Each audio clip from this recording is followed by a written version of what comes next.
السلام عليكم ورحمة الله وبركاته. أعزائي المشاهدين من كل مكان، من مصر الحبيبة ومن العراق، إخواتنا في العراق وفي الجزائر.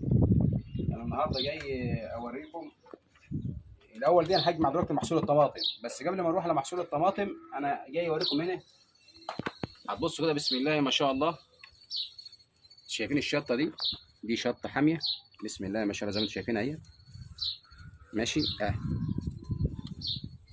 ماشي. هنجمعوا منها حتى قرنين تلاتة كده للسلطة النهاردة اهيت.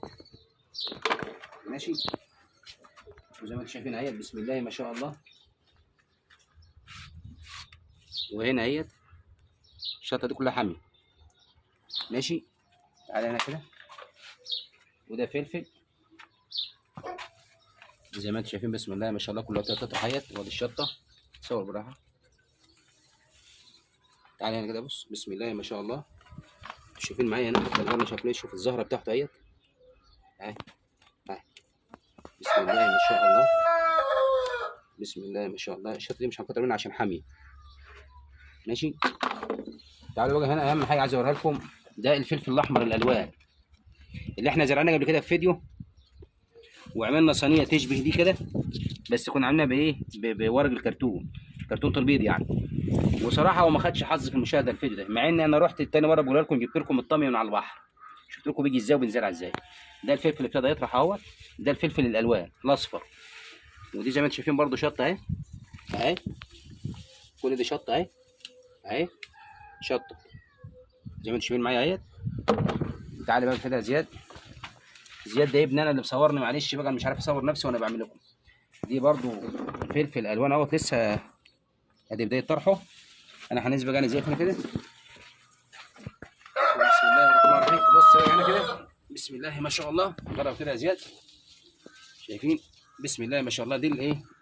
فلفل الالوان الاحمر زي ما انتم شايفين اهوت. يعني حتى لو انا قطعت العنق ده كده مش مشكله عشان تشوفوا القرون دي. بسم الله مش محمد. الشجره ديت هتبقى 1 2 3 اللي هو الصغير ده، وشكل ده مكسور تقريبا، كان دبلان مكسور من الصغر اهو. يبقى ده 1 2 3 4 5 اهو. السادس الصغير ده برضو ما اعرفش ايه دبلان ولا ايه اللي حصل فيه، صغيرين دلوقتي عمر. هنا برضو هي الشجره بتضحي. بقيت الشجره بقيت الشجره اللي وانا اهوت زي ما انتم شايفين بسم الله ما شاء الله. ادي 1 2 3 اهوت الكبير ده، شايف كده زبده؟ قادر التصوير واضح. 3. وادي الرابعه الصغير اهو. وادي النوار. هنا نيجي على الشجره اللي بعدها بسم الله. مش ده بقى ايه؟ مش الوان، ده فلفل بلدي عادي. ادي 1 وادي الثاني تحت اهو. وهنيجي على الثاني اهوت زي ما هو شجره واحده. وهنا الشجره دي برضه ادي 1 بسم الله ما شاء الله ولا قوه الا بالله 2. وادي الثالث اهوت فوقه. يبقى ده 1 2 3 كده. انا بقى ايه؟ اضطر اجمع بقى كده عشان اطلع غيره، وفي نفس الوقت نضوج الثمره بتاعتنا زي ما انتم شايفين اهي. هي دي الثمره بتاعتنا. ماشي. وهنا برضو تعالى يا زياد. الشجره دي زي ما انتم شايفينها اهي، جارنا اهو.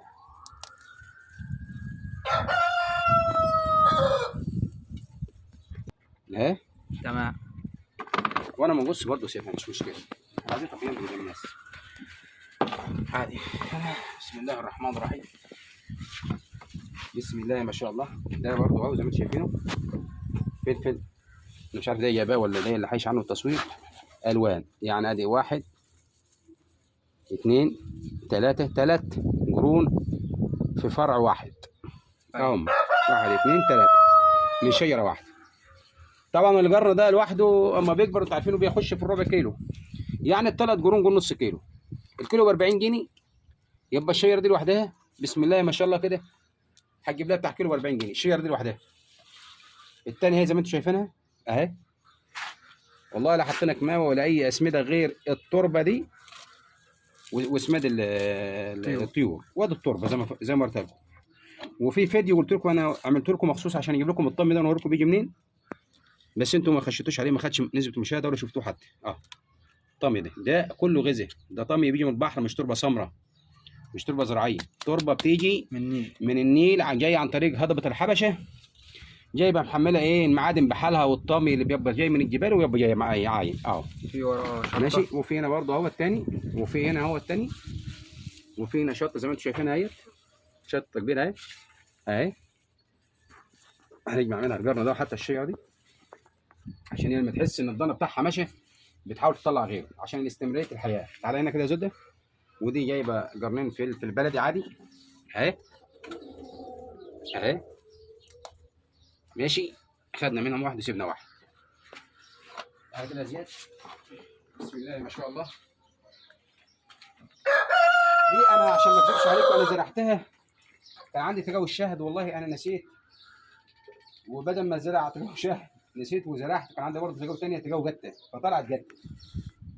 حتى انا عنده ام زياد بتقول لي ايه ده انت زرع شهد ولا جته؟ طلعت جته اهي. ادي واحده الشير دي، والشير دي مطلع دي واحده وادي الثانيه. يعني انا دلوقتي بدور كده يا سده هنقطع دي اهي، نجرب زياده في التصوير اهي. وامها هي زي ما انتم شايفينها متعلقه في الام بتاعتها. هقطعها اهي دي. زياد واخوه دلوقتي ايه عموره بطبق سلطه مع الشطه الحراجه الحلوه دي مع التصوير كده. شوف كده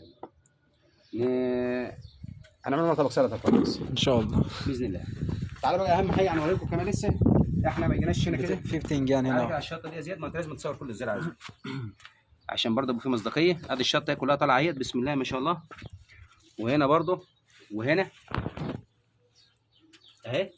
هناخد من دي برضه جرنين عشان الام تحس ان ضناها اتاخد منها تقوم تطرح تاني عشان استمراريه الحياه. هنا هناخد الجرن الاحمر ده. هنا بقى عايز اوريكم حاجه. شايفين البتنجان ده؟ البتنجان ابتدى يطلع، البتنجان طويل. وهنا اهوت وهنا اهوت. ادي شجره واحده. هنرجع تاني كده بالتصوير نخش على الشجر ده. طبعا انا بصوره عشان قلت لكم مع جني الثمار هنصوره لكم. النوار انتوا شايفينه ده اللي هو هيطلع بعد منه الثمره. ادي البتنجان اهو. فانا هقطع دي اهي. تعالى كده يا زياد. وادي ثمرتين كبر مهمت اهو. هفتحها. ادي واحده وادي الثانيه. الشجره الثانيه زي ما انتم شايفينها اهي طرحها برضو اهي. ماشي. وفي نواره. تعالوا كده بقى معايا. ده زي ما قلنا شجر المورينجا اللي انتوا عارفينه قبل كده، اللي انا حكيت لكم عنه الطبق بسم الله ما شاء الله بقى اطول مني. ده اللي انا بقطفه وقلت لكم باخد الورق بتاعه باني بشربه زي نظام الحلبه والشاي كده. انزل معايا كده يا زود تحت. دي طماطمايه اهيت زارعينها فين احنا؟ في الجردل ده مزروعه هنا اهيت في الجردل الجدرة اهو. شايفين دي؟ فاحنا هنجمعه بقى منها بسم الله ما شاء الله قدام منكم اهوت. بسم الله ما شاء الله. ده حلو للسلطه دي. اما ديت والجماعه اللي تحت دولت كده ليه؟ بالطبع. في هنا واحده انقطعت موضوع معانا. تعالوا بقى كده معايا، خليكم معايا. تعالوا بقى نجمعوا بقيه الطماطم.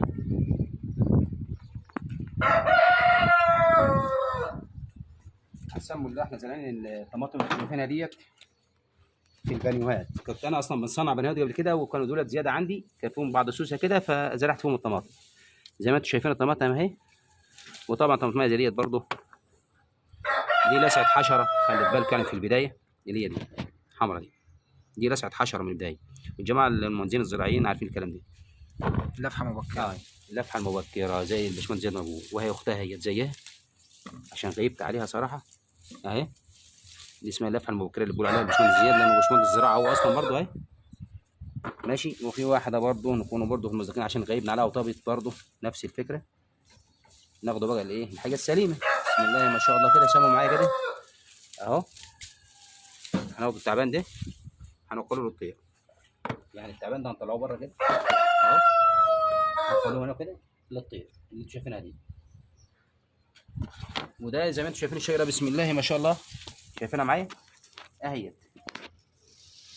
وهنا اهيت. تعالى بقى كده يا زلمه بسم الله ما شاء الله. كمل جنب. واحده وقعت اهي والثانيه اهي. تعالى كده يا زلمه. خلي قريب من تصويرك، قريب من الشجره وانا بقطعها. في احمر تحت جوه. عندي ان شاء الله في خير يا مدرسه. اقف هنا يا زبده كده وجرب منك واعمل زوم عشان تجيب اللي التصوير كله.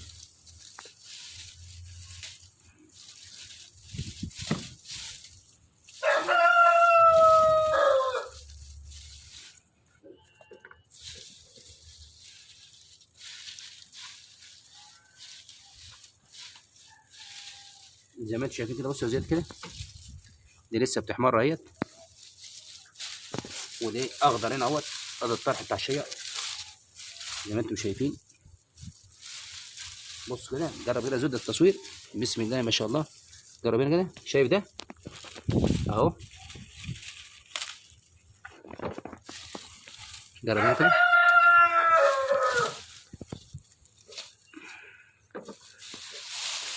انا بغطيها بقش هنا عشان ايه؟ احمر. شوف معايا كده زود، بص كده، انا بغطيها هنا بقش عشان الشمس ما تلحفهاش تبوظها يعني، شمس حاميه. فانا زي ما انت شايف، جرب كده زود، بسم الله ما شاء الله. زي ما انتم شايفين انا شلت القش من هنا عشان نعرف نجمع، بس ديت سيبوها شويه، ناخده دي، ما توقفش الفيديو، سيبه في طبيعته يا زود. اه بطبيعته. تمام كده. تعالى كده زود تاني، بسم الله ما شاء الله. ديت عشان قريبه من الارض، والراي برضه نفس الفكره، للاسف يعني غيرنا عليها، بس الحمد لله. ودي سليمه اهي قدامكم، كان مسرح التربه بس لمسه التربه، ودي كانت زيها لمسه التربه مع لسعه الحشر اللي قلنا عليها، عملت العفن ده. نحط السليمه هنا ونحط الضربه دي هنا. نشوف حاجه ثانيه هنا كده، بسم الله ما شاء الله. في عندك حاجه ثانيه يا حمراء؟ اهي جرب برضه ضربت اهي، اللي بيلمس عليها. التربه. بص جرب من التصوير كده، دي عشان لمست التربه ماشي.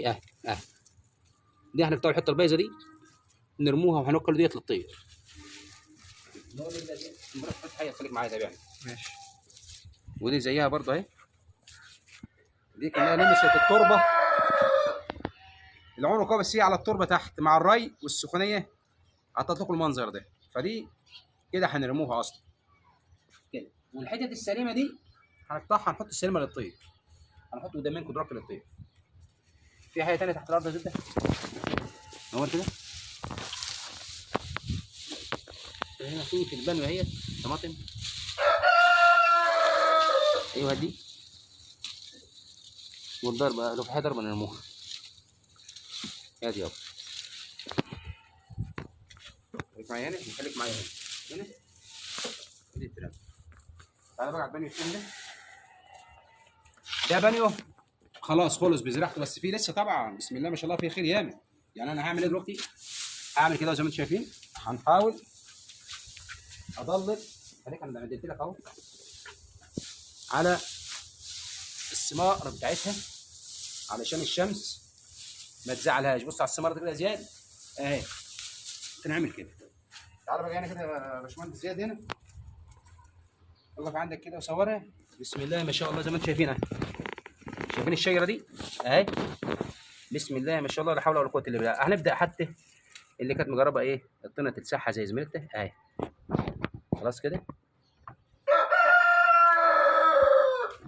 تجرب من الطينه وبننساها هنا شويه، طب برجع الطينه هنا كده فتقوم بتضرب ماشي اهي. خلي التصوير ساعه الجامعه باينه زده.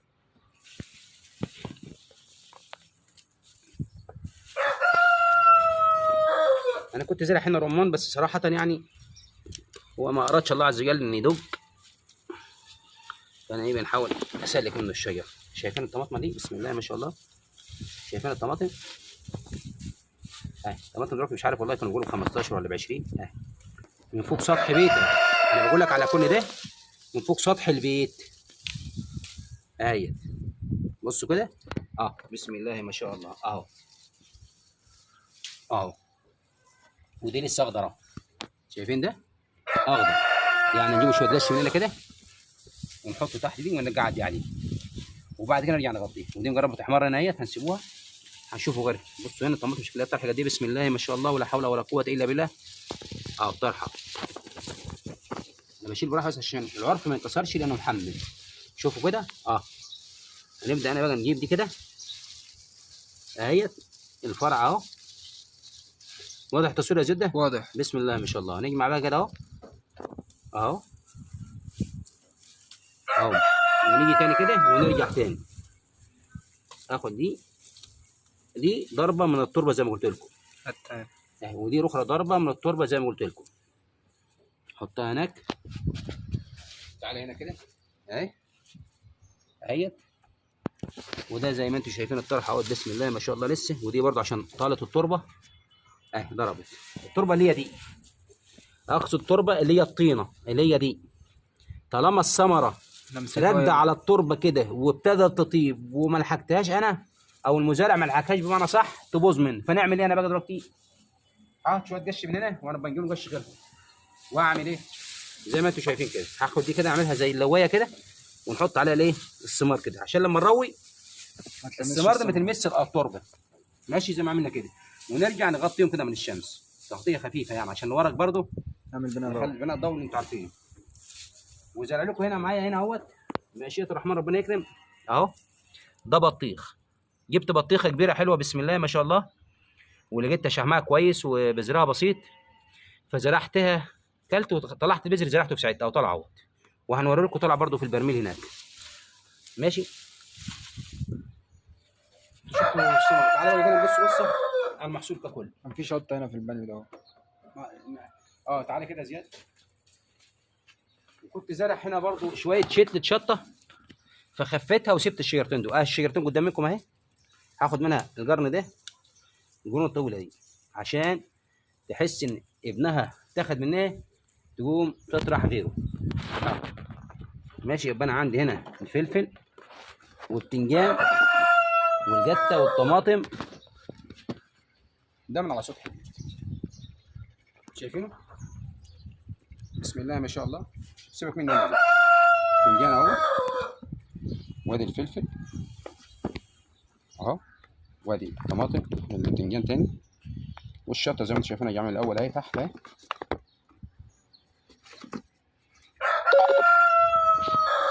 تمام كده.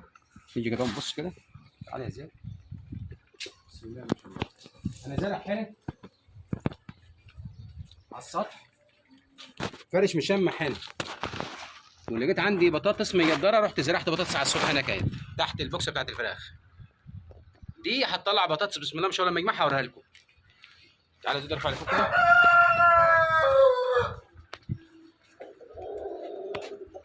ماشي يا زيد. تعالى كده، تعالى صور لنا كده. حط الاول جانا كده، صور معايا كده زياد. شايفين بسم الله ما شاء الله. دي برضو بطيخ زرعته، ودي عنبه، العنب الكبير اللي بيبقى فيه بذر. خدت البذره بتاعته وزرعتها معاه. دي عنبه لوحدها، دي عنبه. وده نعناع، ده نعناع معروف. فانا عشان نحافظ عليه كده بالطريقه ديت، جيت اعمل كده عشان العصفور بياكلها مني. حته ناموسيه بتاعت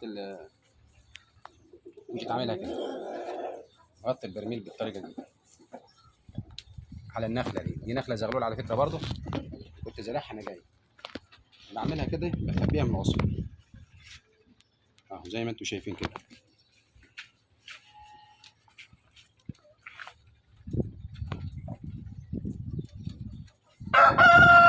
طبعا عشان الفيديو ما يطولش عليكم انا هربطها دلوقتي وهفرشكم عليها.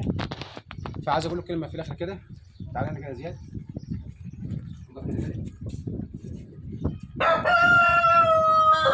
كده بسم الله ما شاء الله. لو كل واحد فينا زرع الزراعه دي بالطريقه ديت كده في بيته، زي ما فهمتكم في جراكن زي ديت كده، وطامي من بتاع البحر ولا كماوي ولا سماد ولا اي شيء، ويراعيها بالميه بس بالراحه كده، ما يديهاش لا ميه زياده ولا ميه قليله.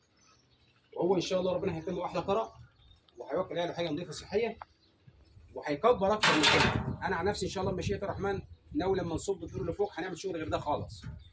هعمل نظام مشمع على الارض، وهعمل شغل هتشوفوه باذن الله هيعجبكم. وان شاء الله بمشيئه الرحمن كل ما الفلفل يكبر ويبتدي يدي الالوان اللي هو دي الالوان اللي وريتكم كده اهوت، بمشيئه الرحمن هنفرشكم عليه اول باول. الفلفل انا وريتكم كده اهو، اول ما يطيب الاحمر ده، الالوان ده الاحمر ده، اول ما يطيب ان شاء الله يصفر او يحمر، لان زرع اصفر واحمر عشان بس ما تلخبطش في الكلام، هنفرجكم عليه. هنعمل لكم فيديو ليه.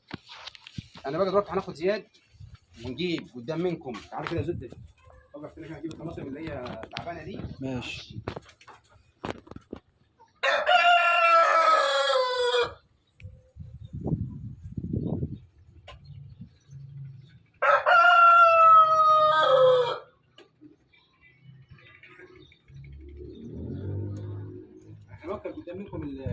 الطماطم ديت للفراخ دي. تعالى كده زياد.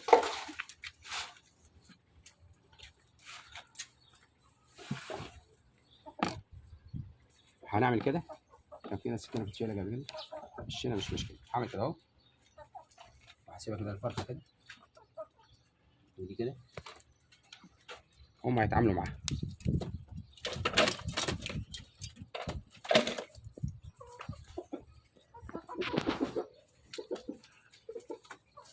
طبعا لازم تنضف الحاجات دي منها برضه، لان الحاجات دي لو استنت شكل ما بتتعب لابن ادم هتتعب الطيره، لان دي روح ومعده برضه وجهاز هضمي عادي زيها زي البشر بالظبط. لابد نحط الحاجه نظيفه. ومعلش اذا كان كلامي فيه ذبذبه النهارده ولا حاجه، والله انا يعني صورت، لو لزيت قلت هنصور يا بابا فيديو عشان الطماطم هتبوظ. والله كان الواحد جاي من الشغل تعبان النهارده، فالحمد لله. بس يا رب يعجبكم يعني. جرب كده زبده التصوير، شوف حاجه بتاكل من جوه كده. طبعا الديك ده بسم الله ما شاء الله، يعني لو مسك حد فينا هيعوره. اكفي كده يا زبده، تعالى زبده. ايوه اكفي كده تعالى.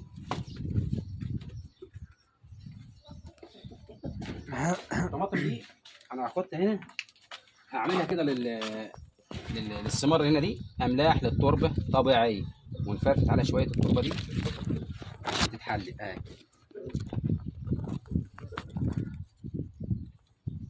تتحلل كده.